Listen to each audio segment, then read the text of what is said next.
filana la o ye jomande karamogo falyatafaddal mashkura konya te ka mo le muso no konya muso ta konya che di konya le amma ko be konya muso fana ka sero la komi représentant be ami e fala kawiye amara kuruma falyatafaddal mashkura amma ko be seku kamara di comité falyatafaddal mashkura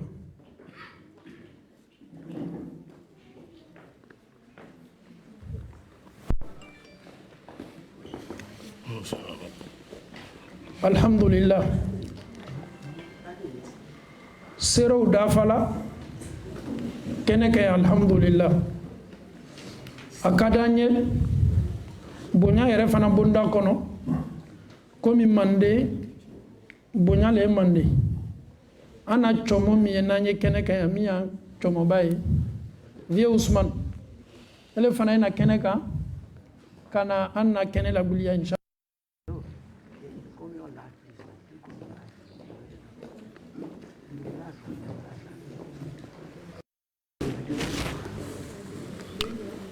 alhamdulillahi rabbil alamin jani anye weleli lase konyo chema folo ame fe ka donna be kene kananye ya ato selambolo ya Fabori Konde nabe aya bolo korota e wuli moli mafle il a chapeau la benga ya kanga sawale ka yela ko molti yela ko toyela ala ma sono yala donc amma ko be kunyo cela kene kaya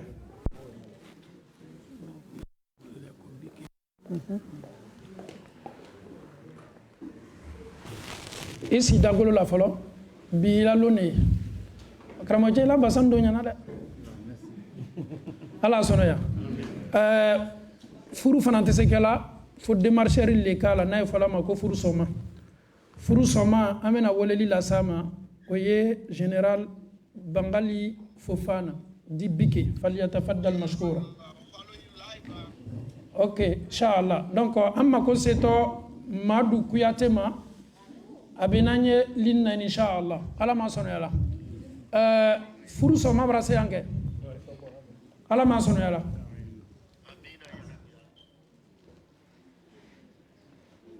Konyomuso ne mafli asina amerikile atose lamboloya masaran kuyate ne mafli ka fana marase Belgique sokono ya afana marase Anvers sokono karamo che muro fo bra maflo no itale fe mo sitate na la sona mama kita e folole yedwa uke afala kalveya na luka luku yudoro ameta luma ala ma sono yala konche comment tu te sens? Je me sens bien. Tu es sûr? Tu réponds très bien. Non, mais viens t'asseoir à côté de moi. Je vais voir vraiment si ton état, si tu veux vraiment échanger avec moi. Il faut t'asseoir ici, les gens vont te regarder. Est-ce que ça va? Oui, ça va très bien. Non, il y a un micro, non? Oui, ça va très bien. Farite yere là où il y a sawa le fanga kabo. Bon, Abel est en même temps. Donc, il y a kalama ko ikato de la bunda belebele le labi. Oui, il y a Kram. Abunda na kadunde. Oui, Kram. Dusukasi liyala sawa liyala. Oui, Kram. Alhamdulillah.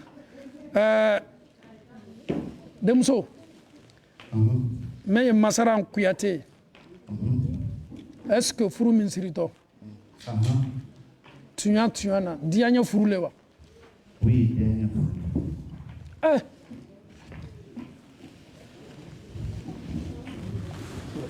Non, non, non. Allez, me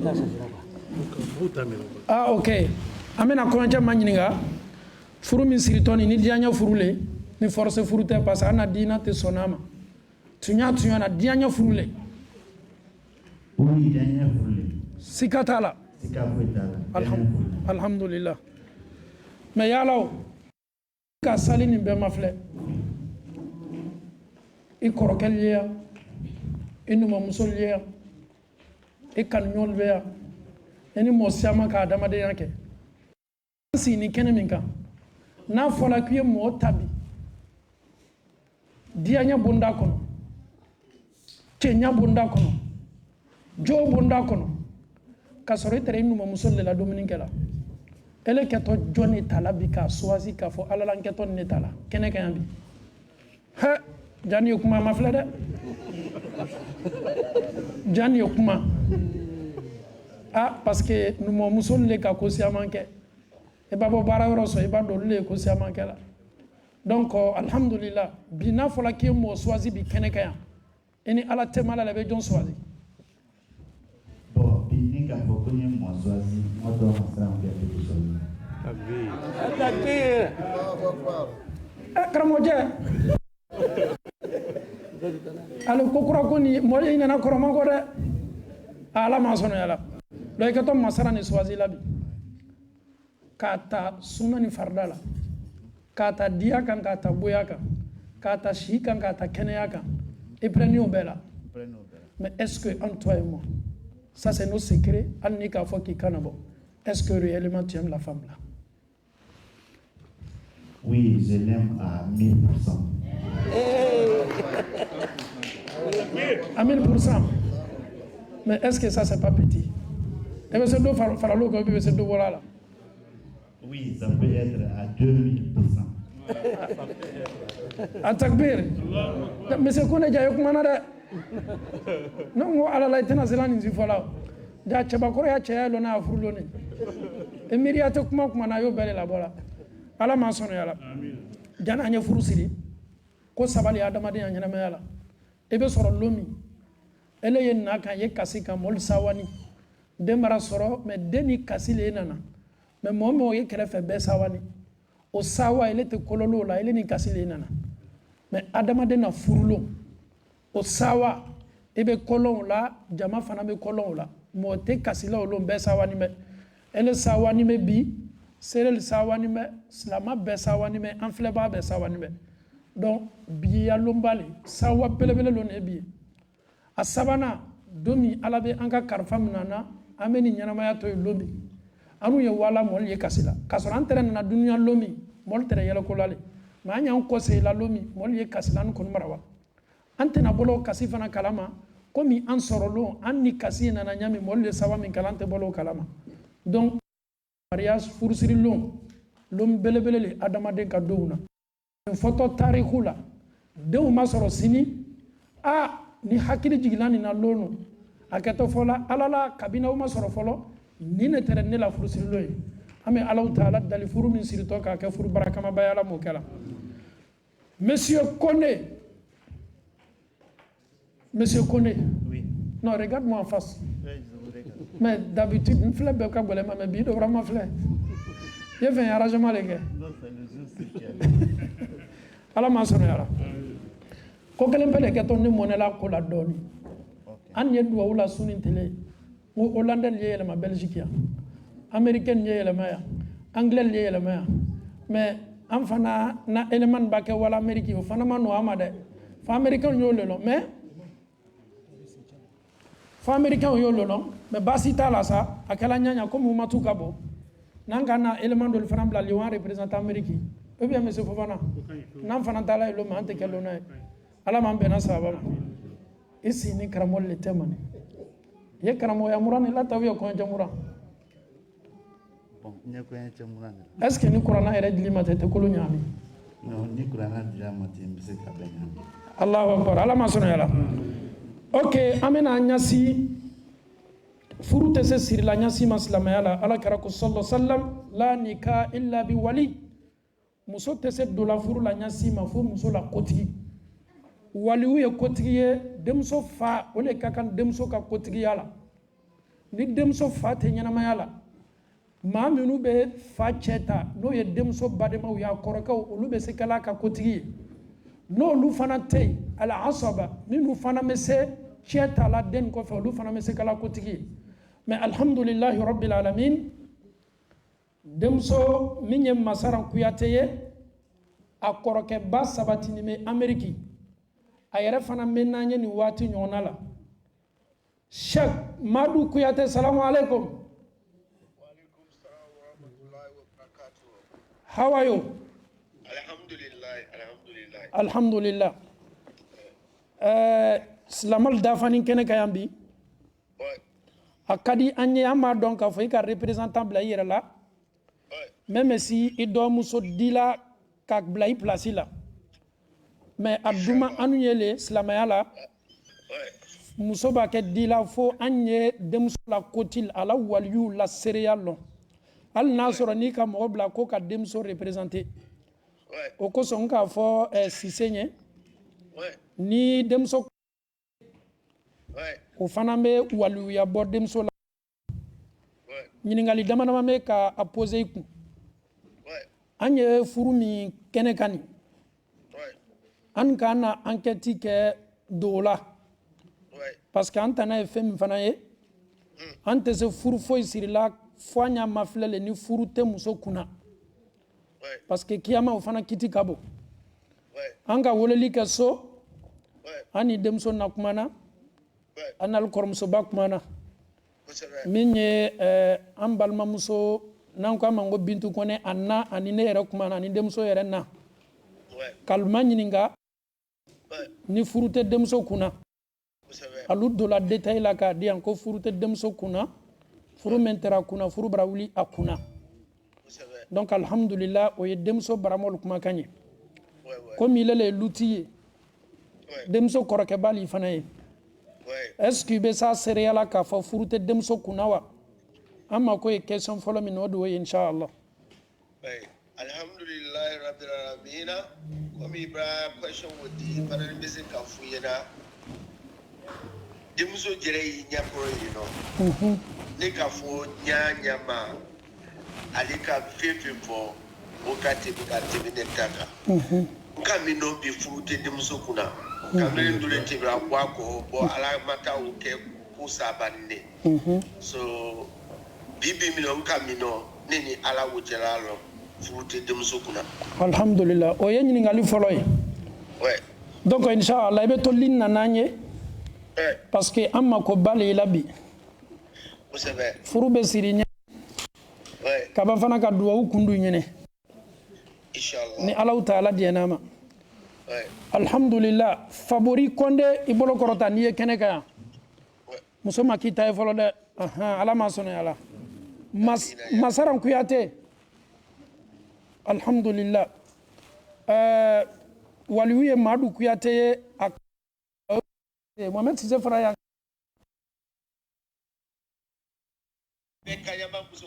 ko saba amuso e badi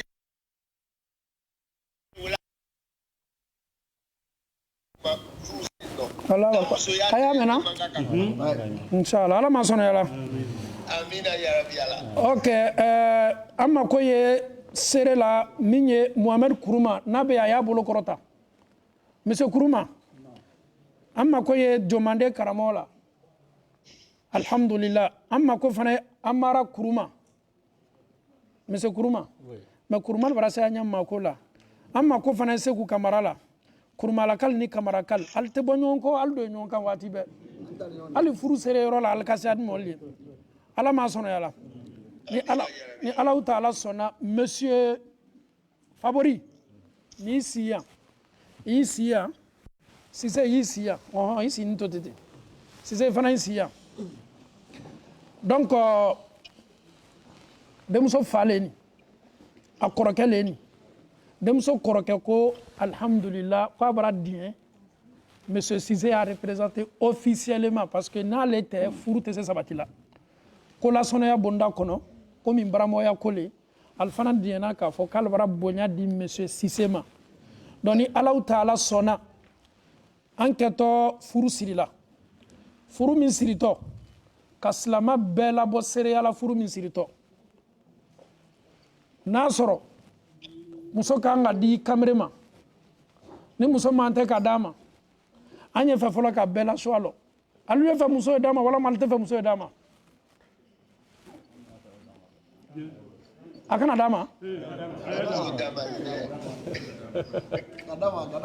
non mais même dirait parler pour mais nous sommes comme c'est mais en condition conditionnement Là-bas, en condition. Condition, mais il faut que condition pour voler. Non, il faut que condition pour faire. Ok. Il y en a un frustré.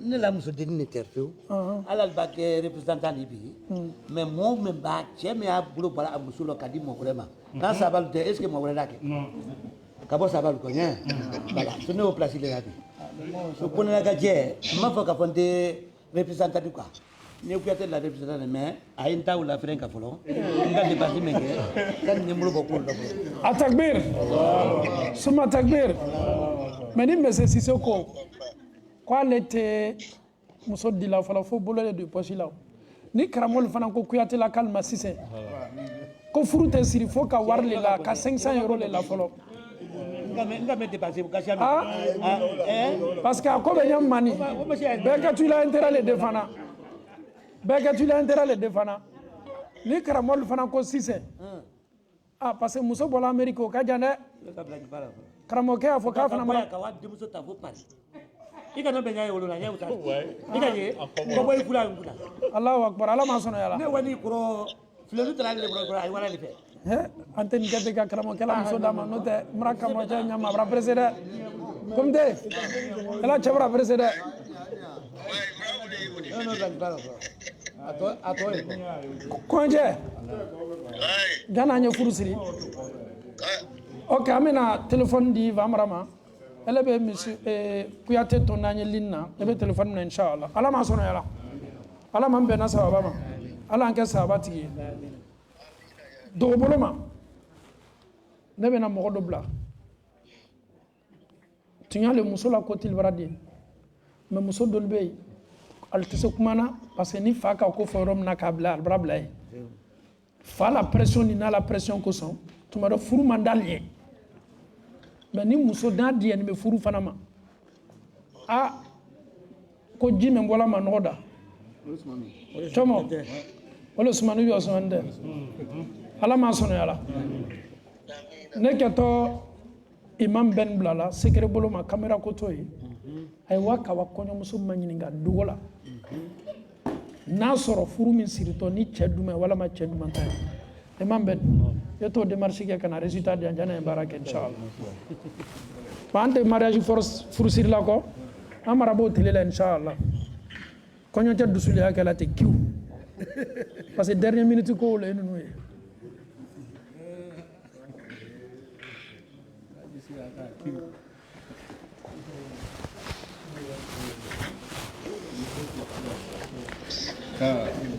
Mwenyekiti nyinga ikontrola ngome ajuka kwa anya ni wako keke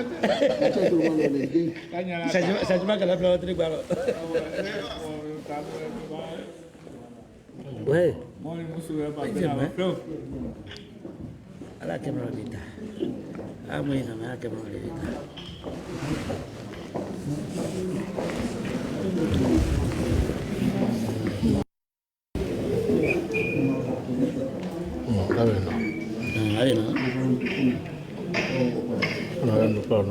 maɲiningali fana kɛ bɛɛ bana maɲiningali ma furu tɛ se sirila kɔnɔ fana kan a ye seereya silamali bɛɛ ɲakɔrɔ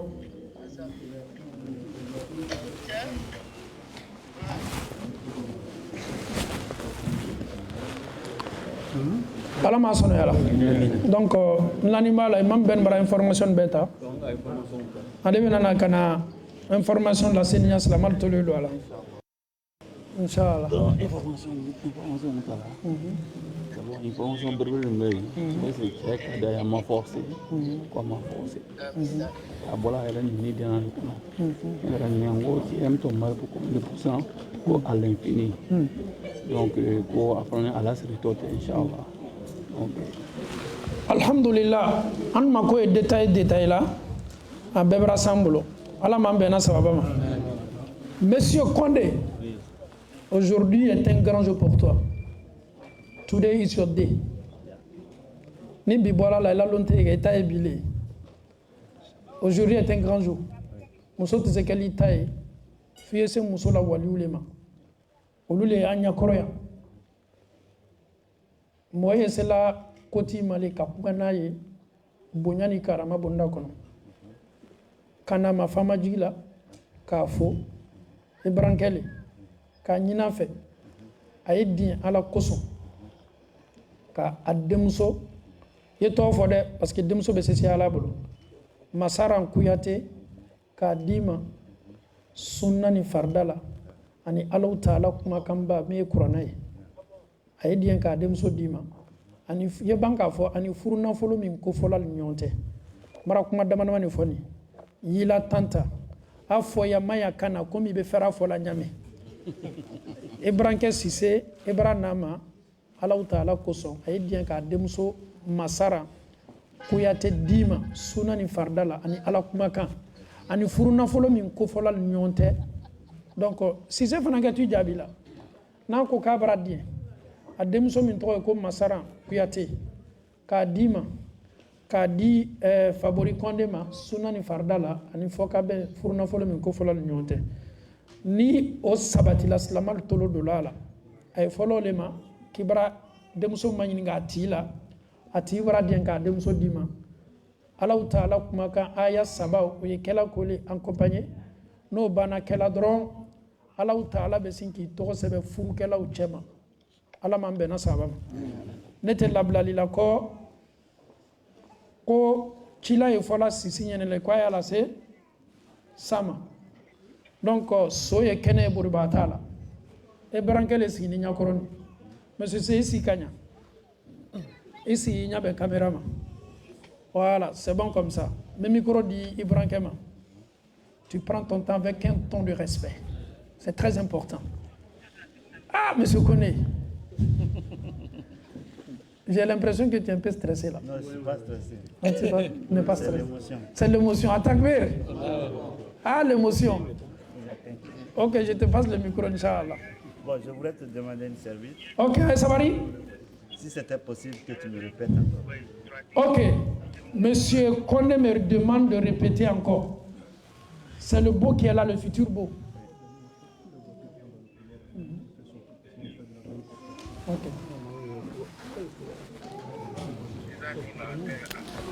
Inch'Allah. Mobili ye couloir kɔnɔ yan ale bɛ se mobili labɔ la ale kan ka couloir datu quoi n da Abdou Salam ala m'a sɔnna la an bɛna taa n'an ka baara ye monsieur Konde ne b'a kɛ nana muso furu la n burankɛ ma n burankɛ assalamu alaikum wa rahmatullah n burankɛ mara si ma ala kosɔn e bɛ ɲɛfɛ n y'a fɔ le y'a répété non fana ka nɔgɔ a bɛɛ ye kelen de ala m'a sɔnna la c'est comme je suis en train de t'arranger hein?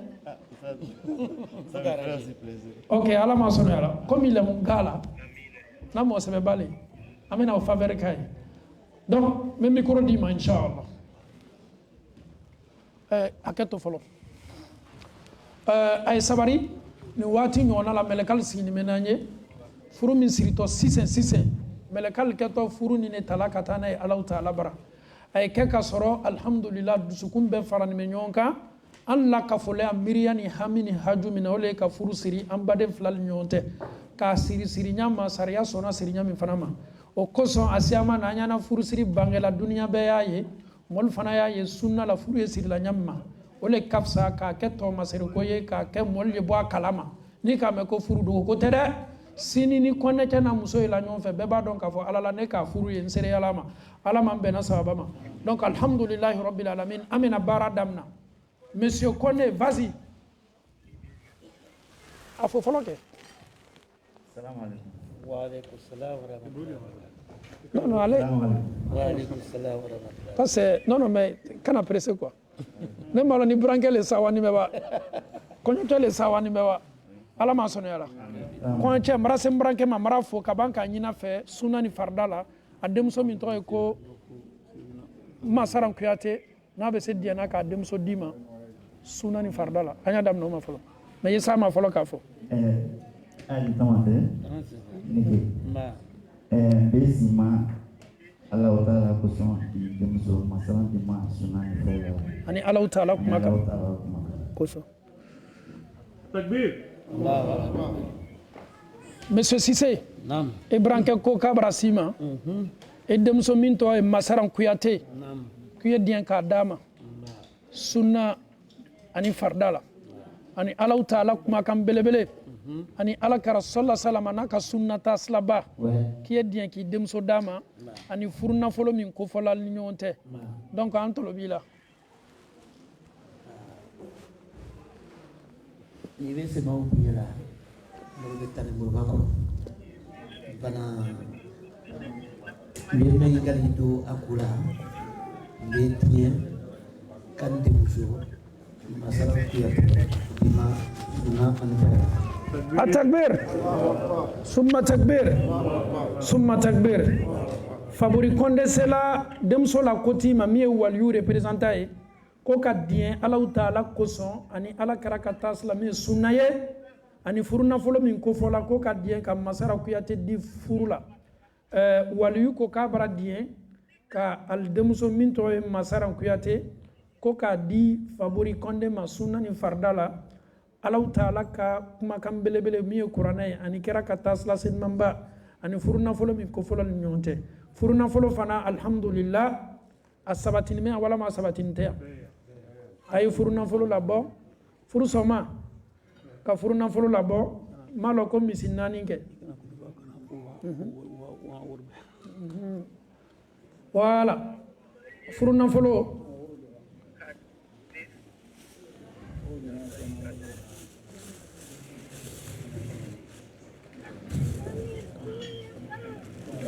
ok alhamdulillah kemenan neke ok 400 euros 200 euros ah 200 euros ok ça va ok inshallah ni furu na fulu li donc abebara sabatia ana la dal lete wuro ni chukoro ba tale le ben nimi kamere don yebo moni domna ala ma sunu yala donc alhamdulillah rabbil alamin furuna folo bara sabatia islamal be sereyama madame Cissé furuna folo bara sabati al demso anal domso wala furuna folo bara se amboloya konela kal nana mi e kadi pour que ka muso la dianai chere le ketoni dila muso mani Allah Ta'ala sona أعوذ بالله من الشيطان الرجيم بسم الله الرحمن الرحيم يا أيها الذين آمنوا اتقوا الله حق تقاته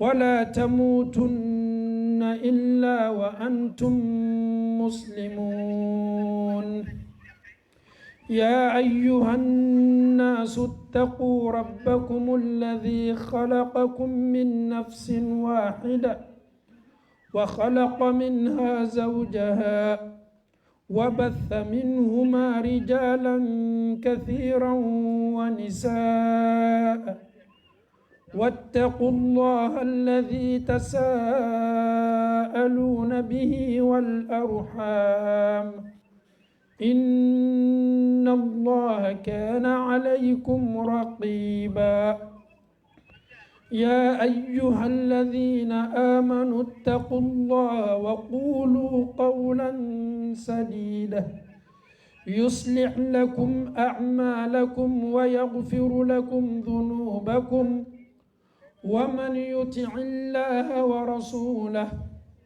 فقد فاز فوزا عظيما اللهم بارك في هذا الزواج اللهم بارك في هذا الزواج اللهم بارك في هذا الزواج اللهم بارك لهما اللهم بارك لهما اللهم بارك لهما اللهم بارك عليهما اللهم بارك عليهما اللهم بارك عليهما اللهم اجمع بينهما بخير اللهم اجعل بينهما في خير اللهم اجعل بينهما بخير اللهم اجعل بينهما في خير اللهم اجعل بينهما بخير اللهم اجعل بينهما في خير اللهم كن لهما ولا تكن عليهما اللهم كن لهما ولا تكن عليهما اللهم كن لهما ولا تكن عليهما اللهم تقبل منهما إنك أنت تواب الرحيم اللهم تقبل منهما إنك أنت تواب الرحيم برحمتك يا أرحم الراحمين اللهم أنت الله أحد صمد فرد لم يلد ولم يولد ولم يكن له كفوا أحد اللهم آت نفوسنا تقواها وهداها وزكها أنت خير من زكاها أنت وليها ومولاها اللهم أرنا الحق حقا وارزقنا اتباعه وأرنا الباطل باطلا وارزقنا اجتنابه اللهم كن لنا ولا تكن علينا اللهم انصر من نصر الدين واغزل من خزل الدين برحمتك يا أرحم الراحمين أمي الله تعالى دلي فروك بركة على موكلا فرو من سير لا سيسني الله تعالى تو بركة مبل بل سبني نقرأنا آية سبا أبلا كفني يكمنا على نسرنا لك Monsieur Condé qui est cela Allah Ta'ala furu min kali bolobi furu ni moteur ala nyasranyali furu ni essence ala nyasranyali furu ni acclimatiseur ala nyasranyali furu ni basri ala nyasranyali furu ni teta femi ko le ala nyasranyai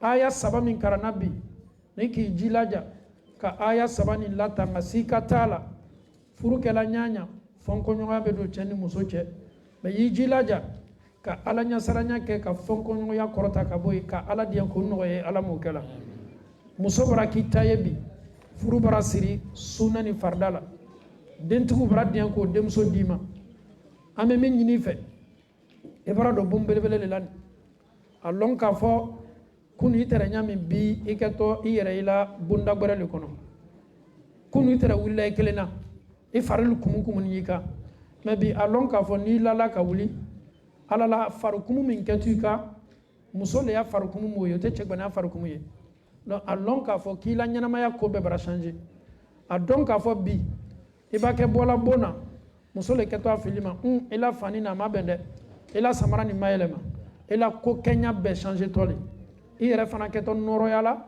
e keto bola le chegbana ya gbakela alhamdulillah barake muso tigi bi nyanama ya ko be le bara changer e bara do bunda belebele le kono bi ha me bonda mina kamsele bonda mine wani kasiala bonda mine funeni ya kono ko sebe bonda mine here fana ya kono ko sebe hakliman lebe sala sabatila abunda hakliman lebe sala tangala abunda hakliman lebe sa famnya mune furuye mote furu kala ni furu sa miriye islama men sini me kenega ya nimbe bola barale ini musola here ko so ko kana duwo ke aliye nimbe ki bolo wala ko bele la bi kana si ini muso la furu kene kuna do yijilaja ka biketa silumba yirema yijilaja ala to munu fala kene kaya kasi ala to munu talaka ke ibolo to maseru nyuma ka se furu ni natamana ido to bombale la bide muso baradima aha atekila atefima ketula fotima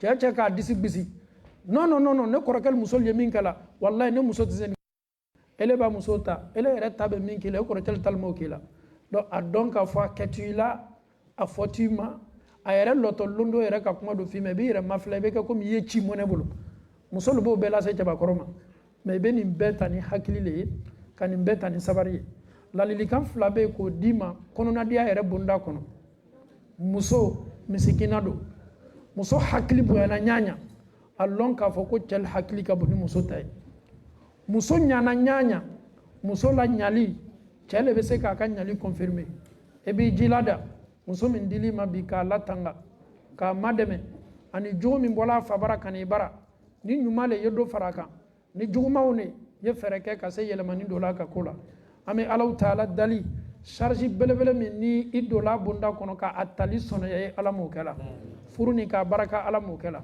ka ke shima fla ka furu ye ala mo kala eni muso kalwanyal kunyona ala mo kala ka alkuma kan la nyoma ala mo kala ka famyali do ali nyonta ala mo kala kala sofa slama ala mo kala kala sofa ala nyasranya ala mo kala amena ile la kuma kusunzuria doni amena nyasi masaran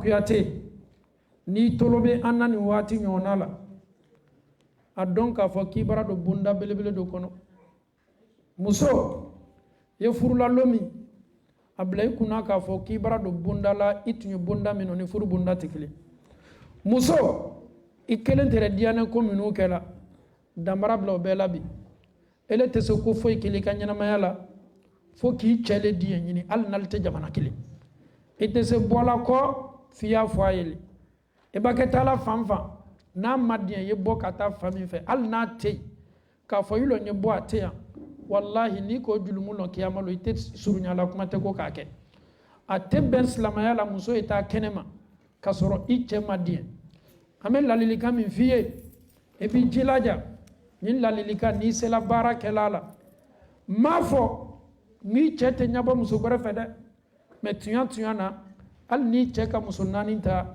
ele konin to toy ke dusukunale alla lalilika fola ye munye amanya si arabu muso belebele ma arabu muso min ka demso lali akwa demso ma lani mala ne ka jogo min du lan demso lumaya fete du golo koka femi mese jogo dolila katme ne kan demso ndemso ejilaja quni li zawjik ardan yakul laki sama ndemso ejija yai illa ichokoro ko min du golo ni ala sona ni ki fenze ichokoro ni chetamanika ala bi che karaba ye ka ke sanye kada kan jile bola sanfe kana du kolo son ha meni kuma ka balande ki kolo iche koro ka ke du kolo iche koro o be se famia la nyaaj mama ini che al nal fona nyon ko nyanya ye du ma fanta al ni che jota la ba ke kuma nyara kala hakli bonda kono sisa musol la de fo ye mi ole dusuye ale ba joto kola na bana dusu bla la nyefe ka ba jobe ba ko bela ma da yusul fo ma cha fugaril fo cha fo ite dugukolo ko kan ni muso be jama min kuna na bebe ama al ni che dusu kala ye jiglase ko min ka go chel yal kan nyana mayala muso al ni jo kakala me ni bana jamana cha kuna ka ban ibran ni de la fa koro yi do ijilaja ye ka dugukolo yi che koro ala ke tu che ke la sangolo ye jiboto sanfe ka dugukolo so ala ba kolo yi ijija ye ki che koro jom muso ye ala ke tu che kolo la ka ki ye jon che baye mais ni ma so che la jon nyama i che fanate na so la jon nyama de e ba che ye bi kwa ye hinala muso la e be ta soro muso ka yere kolo che koro le e ba che ye bi kwa ye faveur li kadol sana ka di muso ma e be ta muso yere soro muso yere jogole ka to che ke ni mekanikala e jija ye ke jom muso nyuma baye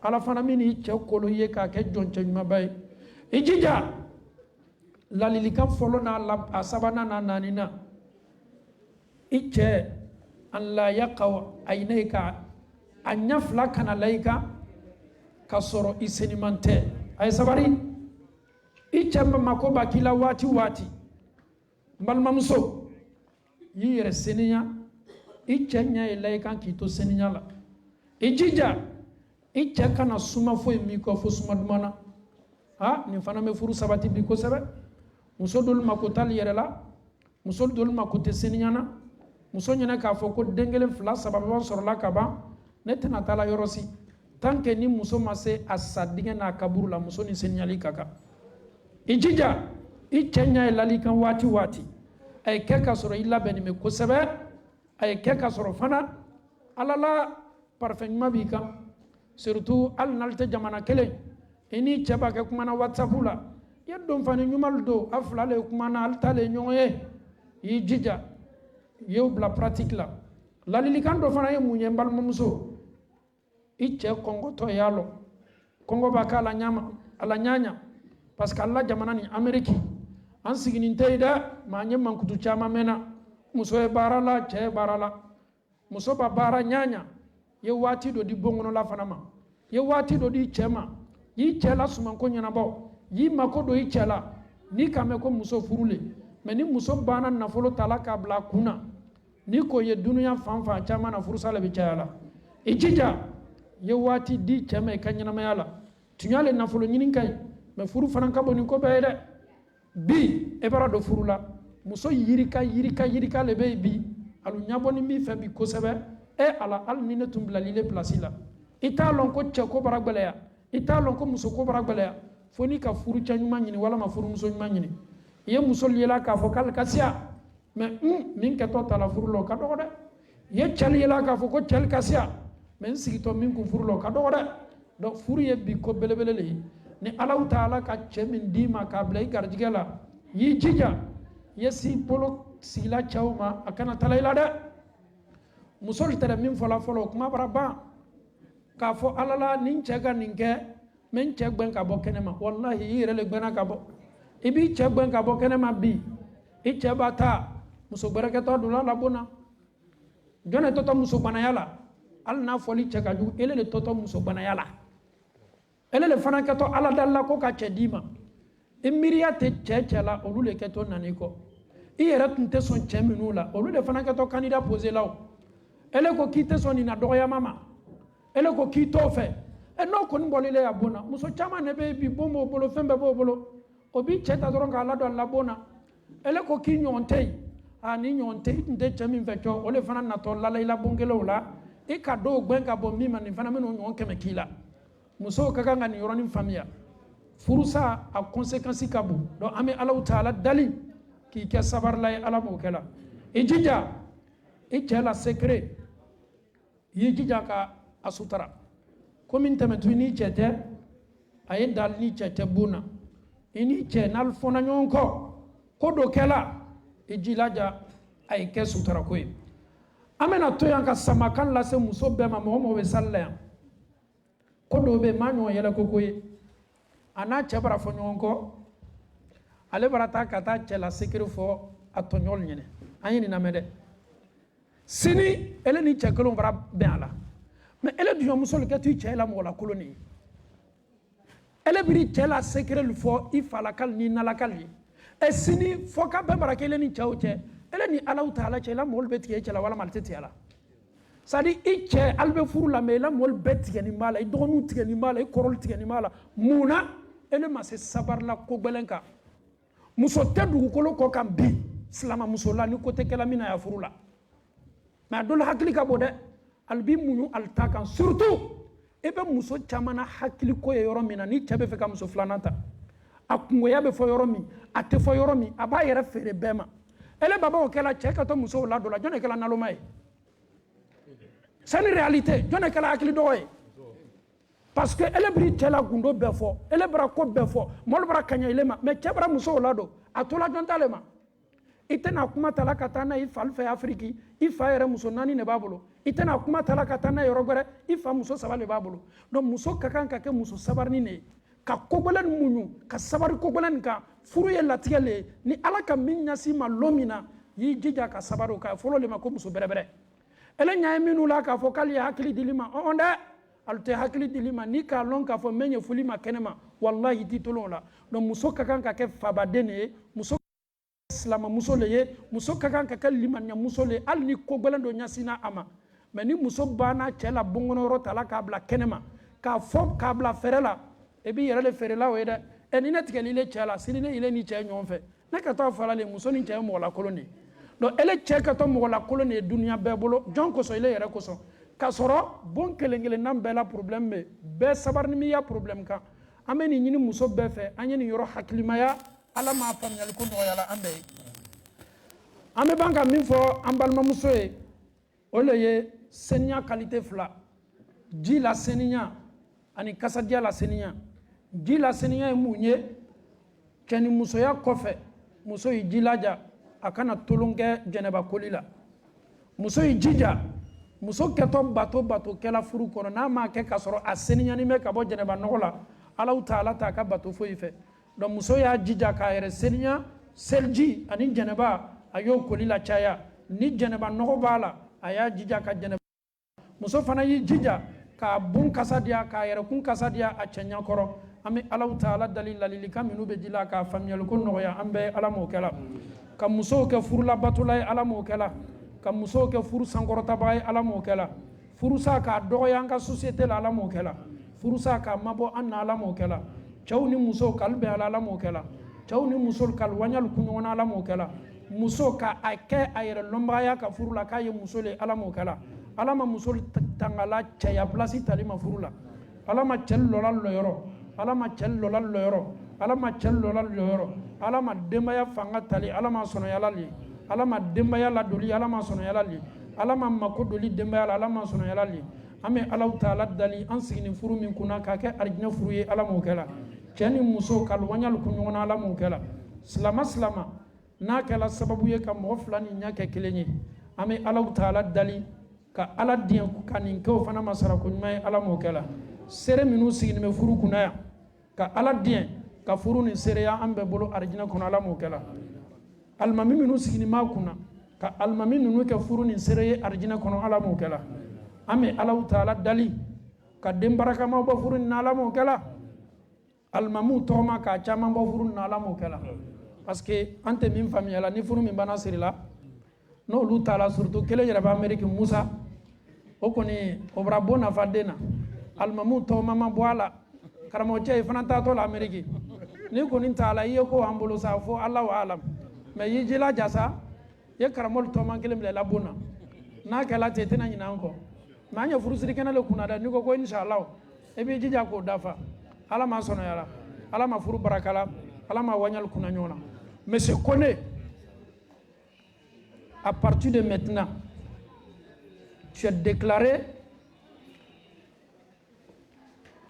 ton cœur en train de faire bien sûr tu es déclaré alhamdulillah madame Saran Kouyaté est ta femme alhamdulillah Sunan Fardala Atakbir Summa Takbir donc présentement et muso bara la dagaye etale muso ye al nam bola barola ya al ni Kouyaté la kal ko kal ke to adde muso masarala leri ni na amafla ni be kilila autorisation de kono sise ni monsieur Koné ki lo sise Kouyaté la kalma al bral de muso dia Allah masarali le maso ama leri ni na sariya ko kwali ya kuma kamboya e furukadi de ni monsieur Koné ka ke milliardaire furusiri ni kofe na bena latige doma madame ma cheta chebe di madame muno bo ke le furu ye tadi na le bana kela kaba ya lon ka fo ko be bara yelema page kura le bara bla ya bundala ametu yan ka lase célibataire uma ka lase chaminu te furu kono muso munu te furu kono anyan jija ka furu la sonoya ka ndem sol la furu ko la sonoya luti men ye kenekaya anyan jija ka ndem sol la furu ko la sonoya muso bara boda ni bana ki dendi nta dila memma ante jamu kelenye nta dila ni ma ante jamana kelen moye sika talaw ni ma di islam ma ba di kamere ba bena kono le edena e bi den accepter no kono ye anyan jija ka ndem so di edem so diali ye nyanya yere tena furula sika yere tola donc anye ko la sono ya nyombolo alhamdulillah ninte fola ni wasoye ame ala tano ko sebe Belgique en surtout Anversia andem sol siama marado furula andem sol siama marata la cela silla bifana al siama sini furu siri kene kaya bisana al siama maraka dematigi ni ala tano bale enyami demso la ayala furula enyai mamare ne demso fe o kadida meni ka garde ki ti bolo bala ele den di la mole ma momi ye stari ele den di la momi ye patron yala momi ma diplôme zoro mbalma cey den di moma na besla ala nya sebe babulo sebe tabulo adama ni mesla ala nya ole kabo ni ko be mais tant que ni intérêt bi kuna alala idem so ke tok balalay bolo ni dem so do balalay bolo ha chamen tra ko watilla lutina bola ko fo imiriate chamen na donc ni yella li kan ka di bema an kana dem sol garde ko sebe ami Allah taala dalka familial ko madi ambe malamu kala monsieur Koné je vais te passer le micro qu'est-ce que tu as dit à la famille Kouyaté plus précisément à nos grands frères Madou Kouyaté monsieur Kouyaté salam alaikum okay listen to your brother-in-law listen to Favori Iburanke Tola ila netuno labla lila de aha ube osa bige ok donc mena micro dima comme muso bra dima ok kama indaola non ita kuma ni ne da ni brankele bon monsieur Kami Folo vraiment capable de pourquoi ana bunya vraiment aniki a non kuma surunya la do fara foli kan non kuma 5 minutes quoi pour que nyalon ka faye nyamma non à 2 minutes non parce que ni ka fa mo di ça oui tala presque ça non tasuma tena la sala Ok. Atakbir. Summa takbir. Summa takbir. Chamo. Bismillah. Nasiya. Mais konola kali rado ba. Non, également, na chele ete. Faut qu'on a chela kola sonoyale. Chamo. Ame militi kele militi fladima. Kabe la lilikama. Parce que chomol bakante ma faut ka micro dal fana mali. Ala ma sonoyala. Allahumma salli ala Muhammad wa ala Muhammad. Sallallahu alaihi wasallam. On va être kala la mosi kala. Moi sawame kuna ala si amabla mosi lo. Moi sawame kuna ala si amabla mosi lo. Ma kala mo minu mo ko ala si ni kan aja ima mo. Ayo mo Wetan di madam ma bangala. Ala fanga aja ima. Ala sama ya sawati. Sebe ko nu la sebe ko sono ya. Bara ko nu la bara sono ya. Ala mo dia nyonya. Ala ka so ikna do mote. Deme bito kemani ala akafu dangale. Ala ke sima kanule. Ma kramo ala sidia ima moya. Ala kene adia ima moya. Moya mesia masia mali ko mo sawa kuna kunani. Lele ma mo sawa ni mo we sawa kasawa. Kabele mene fana ala leti maemba. Me beka amangu tungala wole a imayale. Modu ala ta mina biko mikamo ke afa ina mali. Mo we kai dindi amo ma ke do ni matie. Do ni mala po fembele. Woite foide. Me do bele ka mo e ke mo bele. A do ni ma ala ade ka fa ka. Ala mo so ala ka so na doite. Ala ide nyonya. Ala si amabla mo silo. Yenu re keso ala ibraka ke asiro. Minu ma keso ala ke bele daima. Minu musu ko ala musu bele daima. Ala mo disuraji. Ala mo je nyonya. La masala ma di wa. Alhamdulillah. Fursoma. Monsieur Fofana. Bismillah. Monsieur Fofana. Akadi anye. Comme il l'a dalé ambara farafina. Ne kon ta woro nyimina da. Chomol tale chomo ya woro nyimina. OK, alhamdulillah. Ñu fait dentelle ke comme il est kan démarche fana ke. Ana la da men to la so bunda ko inshallah. Donc woro le siri nime. Ani valsil fana me ya. Ah, ko ya cha muso bimay. Ko na ma valsil la fale. Ala fanne. OK, donc amena micro pasima. Ele bena kuma la inshallah.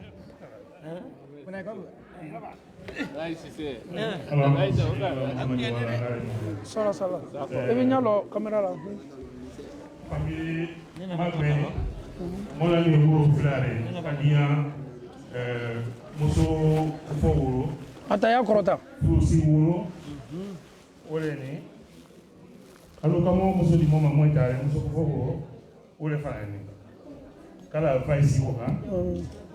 Anu de muso koromuso bameya afanu bafani o faisi kono mais de muso koromuso bameya ko mo ite nyina sabuko to kaba ka fani ka kabla o kana wole fani Atakbir. ala ke u fanta fani wole Donc bafuro. ouais bafuro. Ego ko muso kana dime. Mais il a mal à dire parce que maï, quand même la brûlure était. Non mais ça que quand ita Il a mal naïe. N'a pas fait une grande. Il doit y avoir tout cela. Non, Ah, bon, ben, Aba fani. voilà. Aba musulman taille. Non albara sibo akere la. Non. Bafuro kolbara. Kala moins à la Nina, à demander sous ni kana mola sawaji amano be ya kala ay kono ro moyen parce que moma ko emena ben ko yano ni wole do pour meni ala tanya ala pour tanya ala pour moro ka se moro ala pour dangaya di masa pensé ala ay mamu na kamu pa moyen ala mon ke pa fini maula ala mola kana sama yo ala mola kana sama yo wala mo ay pa ka bra ay wiki ala ke pai I work there. Na manje mo te me ko ambes ka wa pa la koroni Allah is Sarala, Allah is Sarala. I forgot my best mammy go like a Madina, Allah can Madina, Allah can Madina, Allah Mola can Aslamayo, Allah Mola can Aslamayo. Name me finding for a Mompadi game, Mina Furuka. You saw that penny Furo. Love, wait, Panare. You go see Bati Kawai Banayama. May I come to no way in a do for no Allah. Hina, he get in a very Mompadi Musula, he must have the way Hina Allah behind you. You wear Hina in Musula. Fingering beside me near or dear Amaketa, the way Hina. He dear in a Mompadi Musula, he do. Mompadi Musupani, he dear in Kenya. You wear Diara, Wallahi Bilatalite. I have boom pepe abenoya. I be hila kaila those who are born. Kaka dok bungo no ala we. Amora kana slama ala we. Ifadi ala so say ala. Ala masala ma do ma. So. Ka do tokundo. Kala meka wole ma safule minuta. Ma safule ala jafaima. Amen. Ala jafaima. Mo fefe na se ka comité menada ka ko minu la dan ka sirama ya mesawati anvesi yano ala hina minu tani ala jafaima ala ka fali kaye ala mo na israkala ala kana mo ina iko ala idinu palo ala isawati ala ya famu ke mole ala ko ben ala mo be ko ben ala mo nyalo ben ala misi ko sawati ala tamla wala. Alhamdulillah, Monsieur Diomandé, on vous donne 2 minutes, comme vous êtes témoin. Le témoin aussi a quelques mots à dire, Inch'Allah, parce que le témoignage en islam c'est très important. Et qu'elle a fourmi une série qui a ni ala sona, ala ma qu'elle a adine série à une main bébé. Donc amène un micro d'ima, kabon là, qu'un micro de Monsieur Kouroumama, d'Aukourounia Fla, Inch'Allah. La samia alim na shetani wajim bismillahirrahmanirrahim. Moka ni fule sirene ni kala fule dabaya. Amin. Kala ke simani sima fule. Amin. Kala fugwa afume no me akusai ni. Amin. Kala timbara kama bima. Amin. Mo sukuna na ya bare dabla kana fule kana ke fule siriyale kana fule siriyalo. Kala beri ko sira ya bara ina imahereme to ina kala o herewu. Amin. Kala mo be ko mo brala kala nya senya amin kala nya senya tuna ndo fumo kala no fla kala yike nyo ya la mo kala amin dana anye non micro jam folo amani ni jama be fe ambal ma cha furlo ne bi de imam ben bonya ere bonda kono favori kondeta ya la si ala mansa ya fote kambi moro bonya dima e wuli ka ta ka sensen chaise sen ma men ya ko fe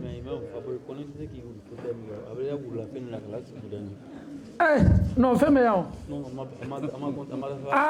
ko almaminte wula te ko ka karamo cha ne ina ni labi quoi na ne la chele nella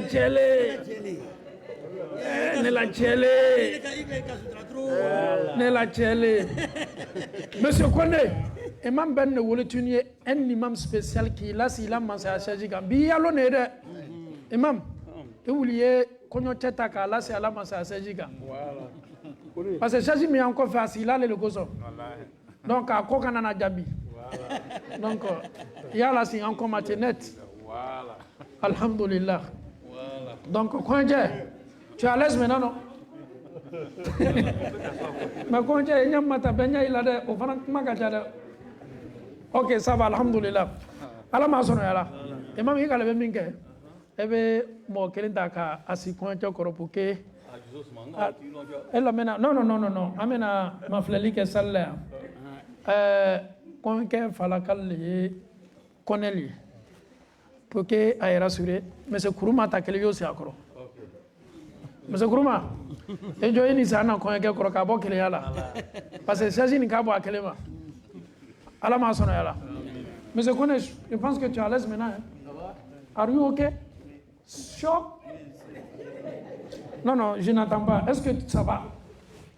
Je vais très bien. Non, lève-toi puis tu vas t'asseoir. Atakbir, tu peux t'asseoir maintenant. Donc, alhamdulillah, Rabbil Alamin, parce qu'il faut donner à gens ce qui appartient à Chagin Yolutale. Et quand tu as ce qui nous dit, pour avancer là. Ni quand tu as mis si à la massa, Chagin Kabika, la massa, Kabukuma Kassiade. Donc, monsieur Kone, il faut te mettre à l'aise. Aujourd'hui, c'est toi qui commandes la salle aujourd'hui. Moussafa, bi commande aller le boulot. Ala masono yara. Ok, ñiningali do le bambolo bi salla ya. Ñiningali saba. Ñiningali keleni demi am fala kautaye. Ñiningali keleni demi am bala kautaye. Enquête lona parce que nini bana fola am fal sinali ali gini nyawolu na bena ma ñiningale. Ala ma no yala. Slamayala am fala kautale boy. Nambana me ambala kaw ya question posée. Yalaw afana ka to furu le ka. Anya lame ko sebeni la tangali lameni. Furu brasiri bi cheni muso che slaman brasiri ya melekal brasiri ya. Ambe tolo ko me ambe fana seri ya lama. Nyingali yere munye sise. Ambale ma chebe yoro minata. Ni aye favori konde. Yalaw. Est-ce que a kakan ka sharia gwelen appliqué damna muso kan bi wala ma a kakan ka tana muso dondoni ni an fala ka mi mese kumana ni yoronin kan ni muso dola muso baraki tay tuma do jogol ma ñon ta folo est-ce que kakan ka ko damna ni fangale ye wala ma ka ko ke ni doni ye salama muso lo de furla bolo fana donc seku non nebe mo le choisi. Non, il y a des gens qui ont été là, il y a des gens qui ont micro. Non, il y a des gens. Parce que la lilika me dit tu m'as dit, quand tu as fait ton barra, quelle est là? Donc, on a une question pour moi. Donc, monsieur Sekou, il y a là, quand tu as dit mon keli, on ne peut pas se dire en cassini. Et quand le moment où tu as fait un micro, tu n'as pas de problème. Ok.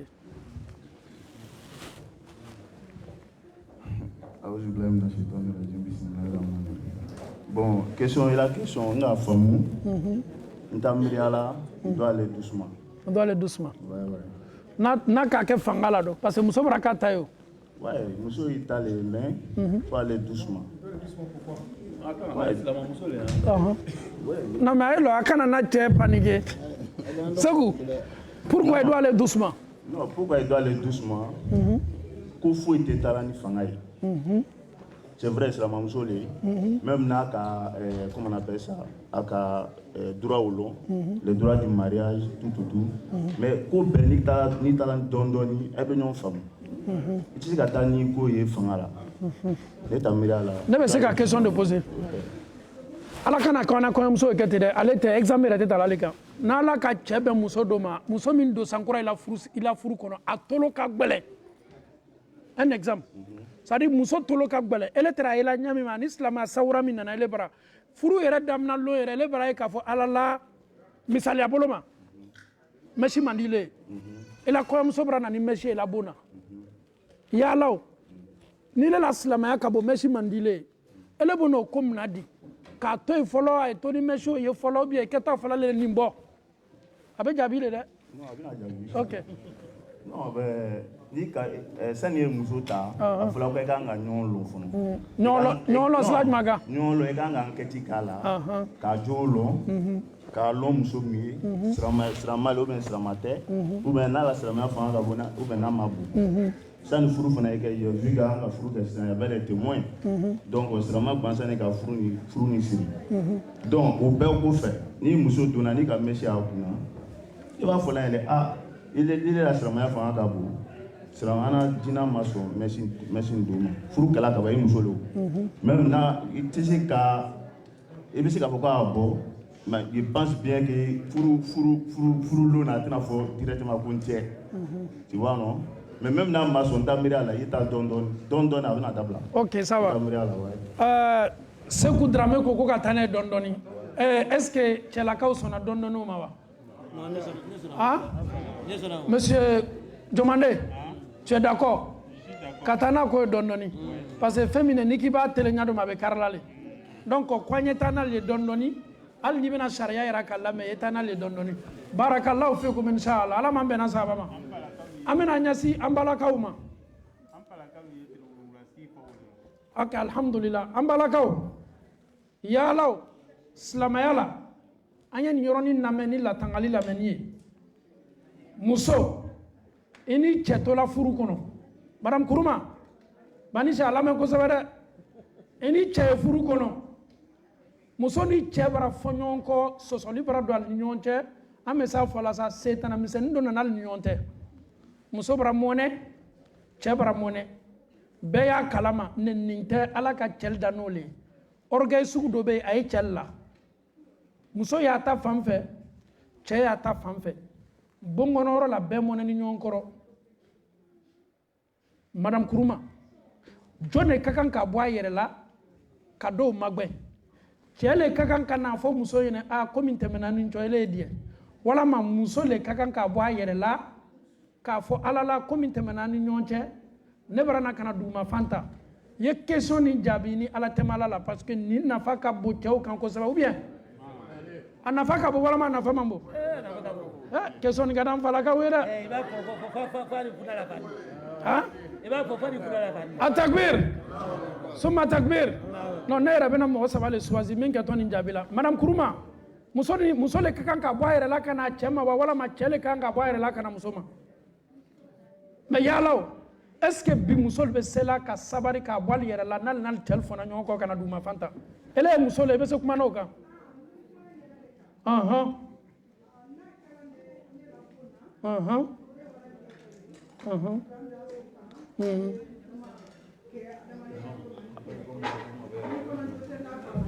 Monsieur Kuruma be ande. Monsieur Kuruma. Ok, atakbir. Suma takbir. Mena se Keita Musoma. Keita Muso flala sin menyongoro me Madame Fofana. Madame Fofana. Anye salimina melekal sigi menanye. Ni kasugu ni me bondo kono. Ele hakilina tala. Muso le kakanga duma fanta wala ma chele kanga duma fanta akuma bibolo mais yalaw muso be ya fala ko muso kanga duma fanta est-ce que si c'est muso le duma fanta la anyo kuma na la temala la muso siama me alta duma fanta la atakbir summa takbir 70% bola ambalakal le la ne ma fode ambalakal ko 70% muso la kalte duma fanta la maintenant Madame Fofana, ni muso ma duma fanta à la mariage là, est-ce que à la mariage be baraka wala ma te baraka? Donc muso ko le konde ni de ma baraka ka be ele la duma ta baliyama yala yake jone la. Ambalakal est-ce qu'on tolobe ni na? Question te ka fo ko ka jabi mais faut ka question la pratique là. Donc ambalaka be diana ka fo muso le ka nga duma fanta wa. Hein? Est-ce que Ambalaka Bedie Nama? Non, attends. Est-ce que Ambalaka le son Namawa?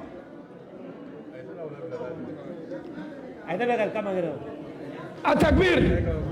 Summa takbir. Hein?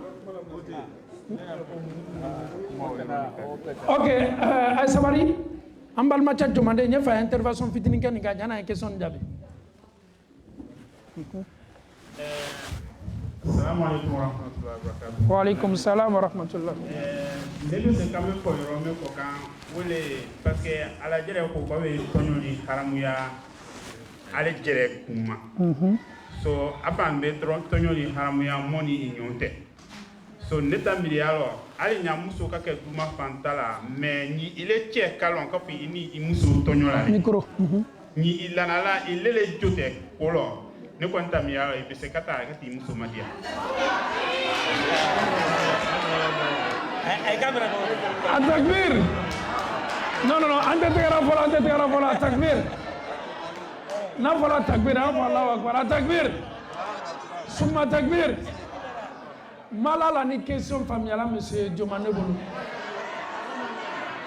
a familiale mais c'est une question kam ko ngo ni muso na che fona nyonko fonkoɲɔgɔnya don la ni ɲɔgɔn tɛ n yɛrɛ ko n ko di setana fitini dɔ tɛmɛna alibara muso bara mɔnɛ cɛ bara mɔnɛ a bara na don mɔnɛ bonda kɔnɔ ni adamaden bɛ to baro la kuma bɛ se fɔna ɲɔgɔn kɔ furu yɛrɛ caman o le an ɲɛ sabara ɲɛ nin lamɛn n'a sɔrɔ n tun ko n ko ni cɛ ka muso tɔɲɔ ça c'est un autre cas mais furu tɛ dugukolo kɔ kan hali ni muso bɛ to baro la ta a bɛ fɔ ɲɔgɔn kɔ kuma na donc ni fɔɲɔgɔnkɔ nana bɛɛ mɔnɛ la bɛɛ y'i ta fan fɛ tɔɲɔli kɔni si ka t'o la cɛ ni k'i muso tɔɲɔ a lɔn k'a fɔ ala ka tɔɲɔli haramuya ko bɛɛ la mais fɔnkɔɲɔgɔnya y'a ni ɲɔgɔn cɛ bɛɛ bara mɔnɛ bɛɛ y'i ta fan fɛ n fana k'a fɔ k'a la kan n ko cɛya yɛrɛ nature de ye nin tɛ orgueil bɛ cɛw la orgueil kɔrɔ ye di ne tɛna se la ka dugumafɛn ta nin kɔrɔ cɛ tilancɛ caman y'o le i k'i sɔn o le i m'i sɔn o le peut-être cɛ min bɛ dugumafɛn ta a muso kɔrɔ fana bɛ mɛn o ka dɔgɔ o yɛrɛ fana ma ɲi silamɛya la fo mɔgɔ ye kɛ ta le k'i kunna waati dɔw la parce que n'i tɔlɔ ɲama a kɛtɔ a fili ma don dɔ k'e don gba la ka tobili kɛ k'a d'a ma a b'a dɔn ala m'an bɛnna sahaba ma donc ni fɔnkɔɲɔgɔnya bɛ cɛ ni muso cɛ ladilikan don question jaabi don muso y'i jija ni kɔni ye fɛ i ya furu ye sabati muso la jɔ ɲiniba furu la a laban kɛtɔ furusa le ne jɔ le bɛ nin na fo ka n jɔ diya nin subhanallah ni ka an nalu ma filɛ ka an mamamusolu ma filɛ wallahi ninnu sela sabarila ko dɔ kan ala fana ka lafuru baraka mais n'i le ko k'i jɔ le ɲinina n jɔ le jɔ ɲiniba kɛ t'i bilala problème na dɛ ladilikan de k'a fɔ silamɛmuso bɛɛ ye ni ala k'a to i ni cɛ alifɔna ɲɔgɔn kɔ y'i jilaja ka mɔnɛ to yen ka dimi to yen ka n'i cɛ ma ka kuma bila i cɛ la est ce que i y'a kalama ko bon dɔ la cɛ ni muso bɛ s'a dakuru la ɲɔgɔn na semaine fila a fɔ karo allahu akbar a cɛ hakili dɔ ni muso hakili dɔ non setana le bɛ fanga sɔrɔ la parce que bɛɛ y'i fanfɛla la cɛ yɛrɛ bɛ bɔ a tɛ dumuni kɛ muso fana b'a tobi k'a bila a t'a fɔ cɛ ɲɛna ko n bara dumuni sigi donc setana bara fanga sɔrɔ ali fila kan o fana bɛ to la o bɛ taa k'a ta fitinaba ye mais ni muso k'i to musoya yɛrɛ bolo sa tobili bara kɛ ka na s'a ma kɔkɛ suman bara sigi cɛ dusu bɛ lajigi hali n'a jɔ t'a la mais ele bara suman tobi mɔgɔ min kan ka suman domi ele mana suman bonya fɔ ɲɛna cɔmɔ tunya na an ye cɛ le est ce que cɛ kan ka ba suman domi n'a kɛɲɛ gbɛrɛ kɔni t'i ɲɛna parce que n'i m'a domi i tɛna domi gbɛrɛ kɛ la muso bara na suman sigi tabali kan a m'a bonya f'i ɲɛna ele dɔ suman ye tobili ele le kosɔn bamara a takbir summa takbir an bɛ alahu taala dali ka dususuma don an na furu la ala m'o kɛ la ka an na furu sabati ala m'o kɛ la alhamdulillah ɲininkali laban ye mun ye non ɲininkali laban de ye ten bi question tɛ posé la karamɔgɔ kun karamɔgɔ le ye question posé an falakaw ani an balakaw mɔgɔ min bɛna se ka nin question jaabi an kɛtɔ kupu dilaw le ma ni ala sɔnna ni question posé la miniti kelen bɛ di an falakaw ma n'o sera a jaabi la n'olu ma se an bɛ yɛlɛma k'a fɔ an balakaw ye ala m'a sɔnna la nin question a ye kumana furu le kan toujours ala m'a nɔgɔya la cɛ bara furu kɛ a ye sabari ale bara furu kɛnin kɛ ale bolo a n'a muso le tola nana c'est à dire alwatɔ luma furusiri kɔfɛ biɲɛ bɛ muso bolo a lamɛn ka ɲa biɲɛ bɛ muso bolo muso yɛrɛ tali ale ni a cɛ bara furu kɛ tuma dɔ muso ma temps sɔrɔ k'a la biɲɛ déclarer a cɛ ye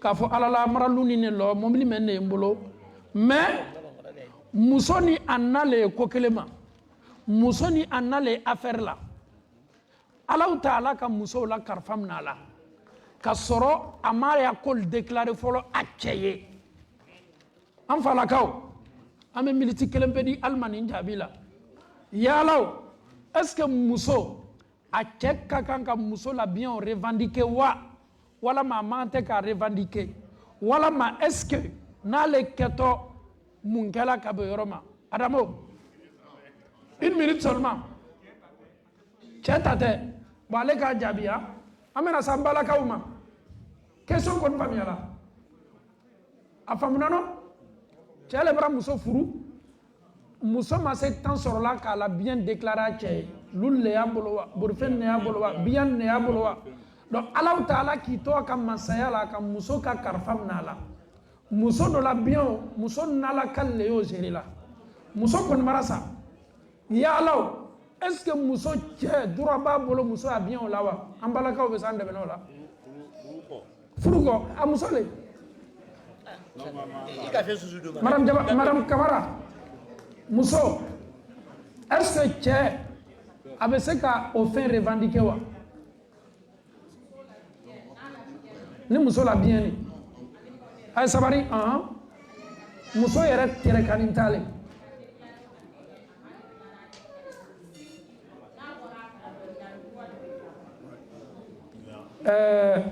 question ni ma jaabi fɔlɔ cɛ ka muso furu an y'a labɛn kosɛbɛ a bɛ muso ta la waati min ani muso banna furu kɛla le mariage est déjà accepté bien ne ye muso bolo fɛn ne ye muso bolo a kɛla bigan ye wa a kɛla lulu ye wa mais a tun b'o temps sɔrɔ fɔlɔ k'a déclarer a furu cɛ ye maintenant Ala ka muso y'a kalifa minɛ a la est ce que yala o cɛw bɛ se ka muso ka fɛnw revendiquer wa furu siri kɔ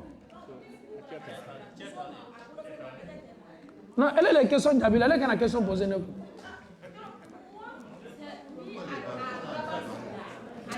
elle yɛrɛ bɛ question jaabi la mais sika b'i la ok a bɛ se ou bien a tɛ se a takbir an falakaw ko a ye sabari an falakaw ko Adama ko cɛ tɛ se an balakaw ko cɛ bɛ se n do ka kuma fɔ k'a la kan n ko furu sirinin kɔ est ce que cɛ bɛ s'a muso cɛ ta la ou bien a tɛ s'a cɛ ta la voilà ni cɛ bɛ se muso cɛ ta la cɛ ye fɛn de ye banbagatɔ sala ka fɛn min to yen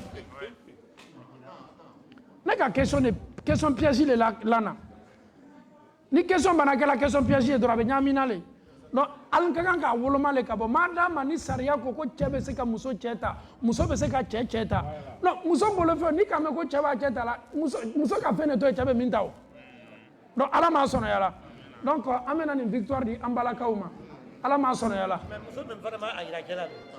non a kɛla ɲaɲa furusiri muso dɔw bɛ ala hakili ka bɔ bale tuma dɔ k'a mafilɛ ni cɛ ma kɛ n fɛ fɛn ko kosɔn non ale bɛ se tan di la cɛ ma k'a mafilɛ ni mɔgɔ bɛrɛbɛrɛ le n'o tɛ muso kɔni ni cɛ b'a n'i ta la i ka kan k'a lɔn k'a fɔ ala kɛra muso Khadija radiyallahu anha a k'a bolofɛn bɛɛ latɛmɛ ala kɛra ma sallallahu alaihi wasallam ala m'an bɛnna sahaba ma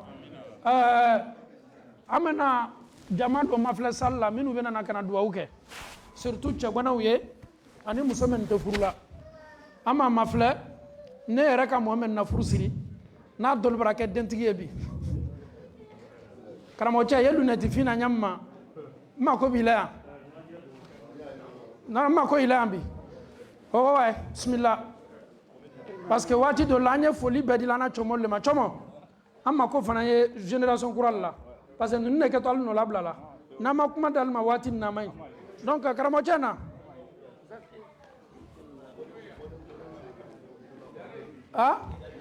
non natɔ salamu alaikum non karamɔgɔ fɔ fɔlɔ ye kɔɲɔcɛ fɔ imam lɔ maa bɛna yɛrɛ la sisan cɔmɔ an burankɛ le ni ivoirien nin y'a fɔla le ivoirien nin y'a fɔla nin sugu ma ko a nana on l'a lavé k'a sire i mɛ a bɛ nɔrɔya la ni ka ɲɔgɔn fɔ la non i ɲɛ lɔ caméra la cɔmɔ nin kan k'an baro a cɛgbanalama a n'a musotigilama a ka changement min ye furu kɛra san joli 2000 combien de 2014 a takbir suma takbir den joli bɛ yen bi ko den fila le bɛ yen inshallah furu sirila jamana jumɛn de furu sirila Anvers de jɔn ka furu siri Mohamed Diané ok saba non i bɛna kiti tigɛ bi komi alhamdulillah an bɛ fɛ k'a lɔn de karamɔgɔcɛ tuɲa na i bɔra Hollande waati min na ka na yana na madrasa don ko wati mina ni qui era mafla doualena qui era mafla bi il y a eu un changement complètement. Tu as le wa wala ma tu as non tu as le il y a qu'à prier. Ok, Inch'Allah. Ok, Inch'Allah. Inch'Allah. Donc, Amen Allah toujours. Monsieur, s'il te plaît, na Fatma me furu la furu ka yelemani demando e kanyana ma la parce que ne kenime ki be briller là. Mais Jimmy ye pola ma no do le sumani me fait ka micro dima. Tunya la furu ka yelemani min du kanyana ma la. Pour que antolo do ala pour que mol fana nya ba furu fe. Micro blada. Bi nyala tano bi feu. Atakbir.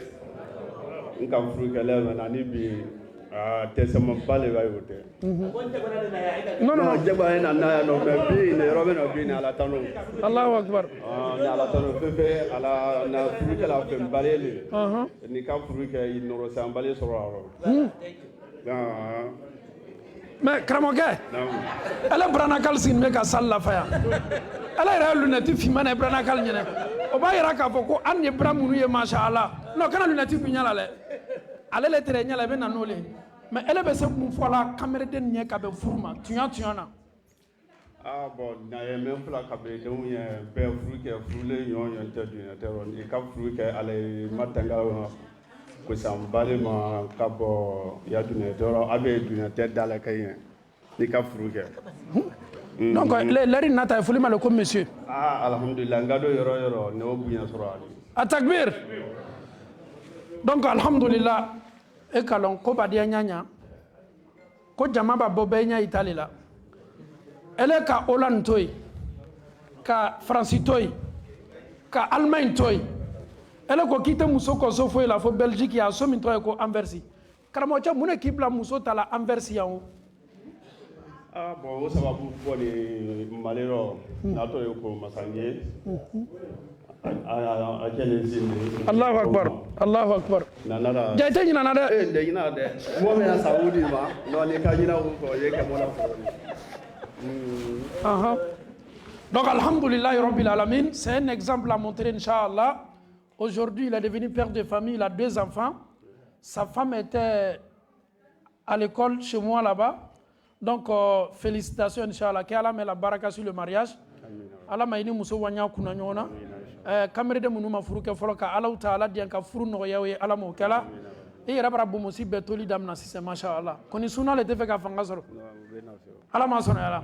Barakallahu fikum wa assalamu alaykum wa rahmatullah. Donc, alhamdulillah rabbil alamin. Tumado karamol keto kene dabla la sise kada kam on dirait chaise ni nyeta la fembale la karamoje muso kuruma on dirait sigine me branque ko bi la fengol on dirait faru fon ndabake karamoje che ila chapeau ne kadine quoi c'est couture chapeau eta la télé bi adonya ne gagne atakbir summa takbir donc alhamdulillah rabbil alamin on vous remercie barakallahu fikum la umma est disponible pour les mariages, pour les baptêmes, pour les décès. Quand on parle de la communauté, on est là pour se donner des, alhamdulillah, des coups de main. Ame ala le dalika andem so chaman do furula la mokala dencha munu bambolo kalfana nyamba furu fa la mokala bembalia be furu munu la ka ben sabati furu kelengele nambela la mokala ka yara kala ka foko c'est l'islam qui gagne toujours.